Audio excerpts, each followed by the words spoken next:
भोपाल से प्रस्तुत हैं प्रादेशिक समाचार। नमस्कार, समाचारों के साथ मैं जितेंद्र रघुवंशी। पहले मुख्य समाचार। अयोध्या में रामलला हुए विराजमान। प्रधानमंत्री ने कहा, यह सामान्य नहीं बल्कि अलौकिक और पावन क्षण है। प्रदेश में भी दीपावली जैसा माहौल, घर घर मनाई गईं खुशियां। और दूसरा राज्य खनिज मंत्री सम्मेलन आज। 20 राज्यों के खनन मंत्री लेंगे भाग। अब समाचार विस्तार से। अयोध्या में श्री रामलला का बहुप्रतीक्षित प्राण प्रतिष्ठा अनुष्ठान शुभ मुहूर्त में वैदिक मंत्रोच्चार के साथ संपन्न हो गया। प्रधानमंत्री नरेंद्र मोदी ने मंदिर के गर्भगृह में प्राण प्रतिष्ठा विधि विधान में समग्र राष्ट्र का नेतृत्व किया। उन्होंने गर्भगृह में रामलला की प्रतिमा का अनावरण भी किया। मुख्य पुरोहितों के साथ राष्ट्रीय स्वयंसेवक संघ प्रमुख मोहन भागवत, उत्तर प्रदेश की राज्यपाल आनंदीबेन पटेल और मुख्यमंत्री योगी आदित्यनाथ ने भी प्राण प्रतिष्ठा के दौरान पूजा अर्चना की। रघुपति राघव राजा राम भजन के बीच हेलीकॉप्टरों ने आकाश से मंदिर परिसर में पुष्प वर्षा की। इस अवसर पर उपस्थित लोगों को संबोधित करते हुए प्रधानमंत्री ने कहा कि सदियों के धैर्य के बाद धरोहर रूप में राम मंदिर मिला है। यह सामान्य नहीं बल्कि अलौकिक और पावन क्षण है। हजारों वर्ष बाद भी यह दिन लोगों के मानस में जीवंत रहेगा। आज हमारे राम आ गए हैं। सदियों की प्रतीक्षा के बाद हमारे राम आ गए हैं।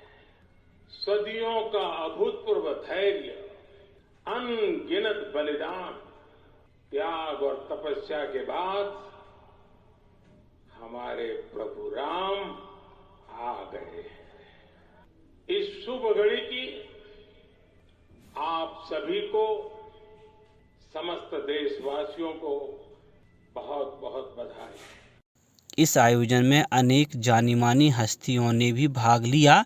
देश के सभी प्रमुख आध्यात्मिक और धार्मिक पंथ के प्रतिनिधि भी प्राण प्रतिष्ठा कार्यक्रम में शामिल हुए। प्रदेश में भी इस अवसर पर विभिन्न आयोजन हुए।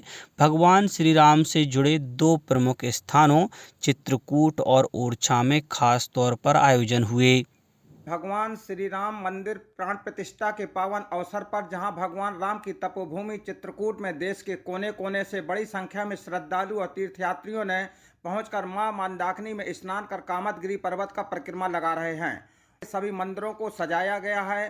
पूरी आस्था के साथ उत्सव की तरह मनाया जा रहा है। जगह जगह पूजा अर्चना, भजन कीर्तन और आरती से पूरा वातावरण गुंजायमान है। जगह जगह महाप्रसाद के भंडारे चल रहे हैं। सभी संस्थाएं सेवा भावना से जुटी हैं। वहीं पवित्र रामघाट पर दीप प्रज्वलन का भी कार्यक्रम रखा गया है। वहीं मुख्यमंत्री डॉक्टर मोहन यादव ने भगवान श्री राम के प्राण प्रतिष्ठा समारोह के अवसर पर भोपाल में तुलसी मानस प्रतिष्ठान स्थित रघुनाथ मंदिर में साफ सफाई की। वे ओरछा में भी श्री राम राजा सरकार मंदिर में पूजा अर्चना में शामिल हुए। डॉक्टर यादव ने कहा कि प्रधानमंत्री के नेतृत्व में देश एक नए सांस्कृतिक अनुष्ठान की, एक नए पर्व की अंगड़ाई ले रहा है। पूरे देश और प्रदेश में त्योहार का वातावरण है।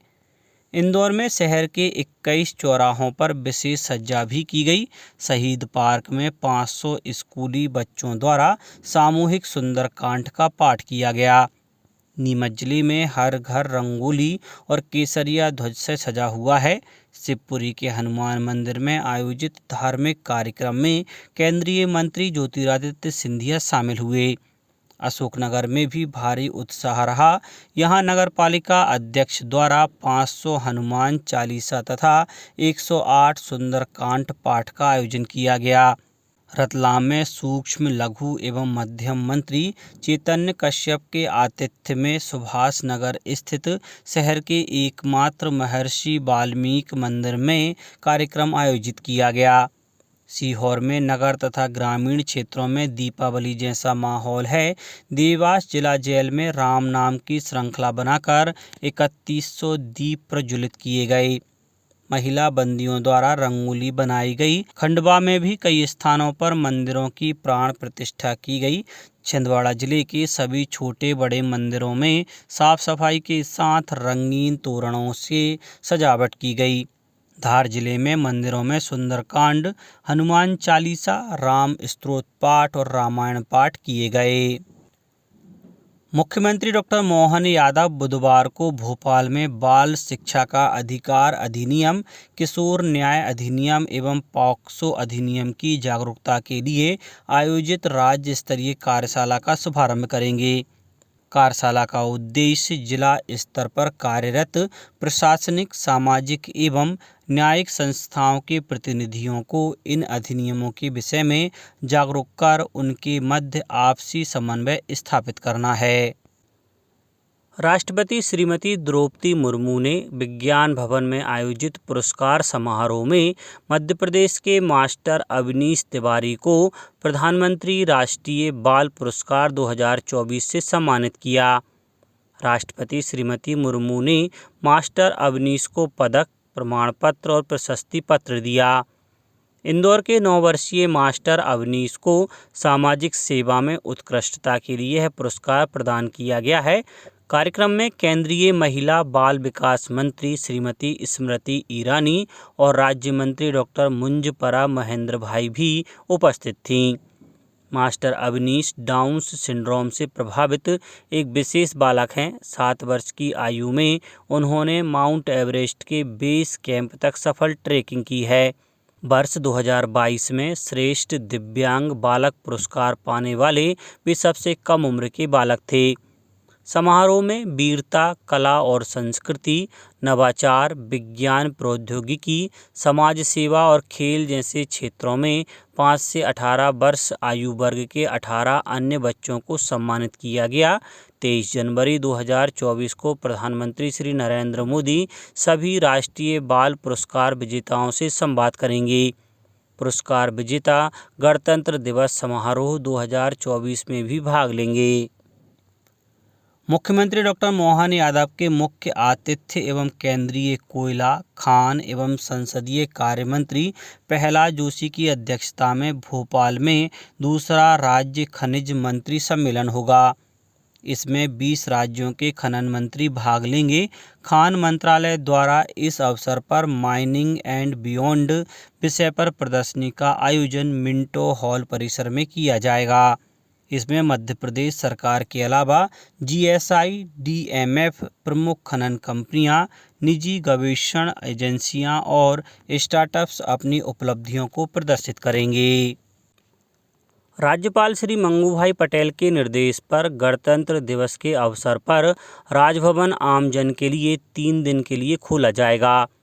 राजभवन 25 जनवरी से 27 जनवरी 2024 तक निर्धारित अवधि के लिए खुला रहेगा। आम नागरिक 25 और 27 जनवरी को अपराह्न 2 बजे से 7 बजे तक राजभवन में भ्रमण कर सकेंगे। गणतंत्र दिवस 26 जनवरी को राजभवन प्रातः 11 बजे से 2 बजे तक आम जन के अवलोकन के लिए खुला रहेगा। इस अवसर पर राजभवन में केंद्रीय संचार ब्यूरो भोपाल द्वारा विकसित भारत संकल्प यात्रा पर आधारित हमारा संकल्प विकसित भारत और मध्य प्रदेश स्वतंत्रता संग्राम सेनानियों पर आधारित चित्र प्रदर्शनी का आयोजन किया जा रहा है। ब्यूरो के सांस्कृतिक दल द्वारा सांस्कृतिक कार्यक्रम और कठपुतली के शो भी प्रदर्शित किए जाएंगे। प्रदर्शनी स्थल पर देश की उपलब्धियों के 3D सेल्फी बूथ लगाए जाएंगे। इस दौरान आगंतुकों के लिए प्रश्नोत्तरी के कार्यक्रम भी किए जाएंगे। अंत में मुख्य समाचार एक बार फिर। अयोध्या में रामलला हुए विराजमान। प्रधानमंत्री ने कहा, यह सामान्य नहीं बल्कि अलौकिक और पावन क्षण है। प्रदेश में भी दीपावली जैसा माहौल, घर घर मनाई गई खुशियां। और दूसरा राज्य खनिज मंत्री सम्मेलन आज 20 राज्यों के खनन मंत्री लेंगे भाग।